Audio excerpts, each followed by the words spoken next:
Class 12 unit 2A, 2A B C, এখানে 2 এর semester 3 ভূমিরূপ গঠনকারী প্রক্রিয়া পুঞ্জিত ক্ষয়। পুঞ্জিত ক্ষয় বলতে মানে আণবিকের পদার্থগুলো যখন কী হচ্ছে মাধ্যাকর্ষণের টানে নিচে নেমে আসছে, মানে অভিকর্ষের টানে কী হচ্ছে নেমে আসছে, যত খাড়া হবে তাহলে অভিকর্ষের ঢালটা বেশি হবে, তাহলে সেখানে সঞ্চয়ের বিষয়ে পুঞ্জিত ক্ষয়। তা আজকে পুঞ্জিত ক্ষয় সম্বন্ধে বলবো।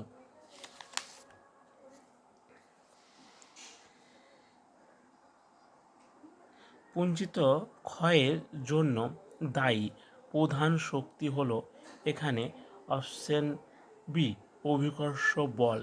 পুঞ্জিত ক্ষয়ের জন্য প্রয়োজনীয় সর্বপ্রথম প্রক্রিয়াটি হলো এখানে আহবিকার, কারণ সর্বপ্রথম এটা এখানে এই আহবিকারের ভেঙে রাখছে, তারপর এখান থেকে তখন নিয়ে যাচ্ছে, সেটা হচ্ছে পুঞ্জিত ক্ষয়ের জন্য আহবিকারটা।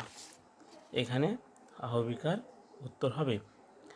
ভূমির ঢাল বৃদ্ধি পেলে পুঞ্জিত ক্ষয়ের পরিমাণ বৃদ্ধি পাবে।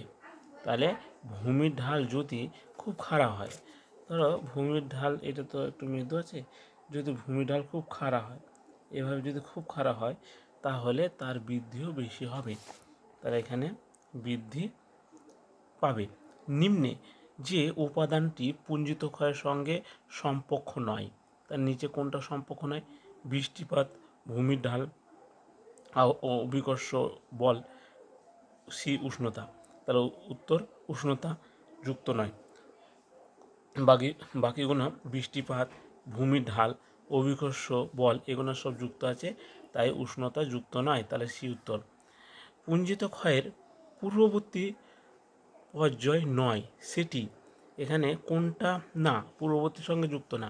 আহবিকার ও পুঞ্জিত ক্ষয় এটা যুক্ত, নগ্নিহন এটা যুক্ত, তাহলে সি উৎপাদন ক্ষয়টা যুক্ত নয়, তাহলে এটা উত্তর সি।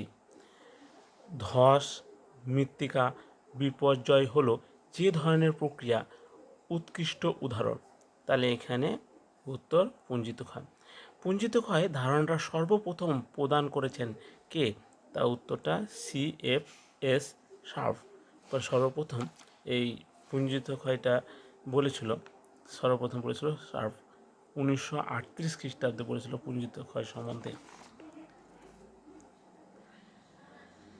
পুঞ্জিত ক্ষয়ের প্রধান চালিকা শক্তি হলো কে? প্রধান চালিকা শক্তি হচ্ছে পুঞ্জিত ক্ষয়। পুঞ্জিত ক্ষয়ের প্রধান চালিকায় শক্তিগুলির মধ্যে এখানে পুঞ্জিত ক্ষয়টাই হচ্ছে প্রধান চালিকা। পুঞ্জিত ক্ষয়ের কোনটি ধীর প্রবাহের অন্তর্গত? ধীরে কোনটা চলে?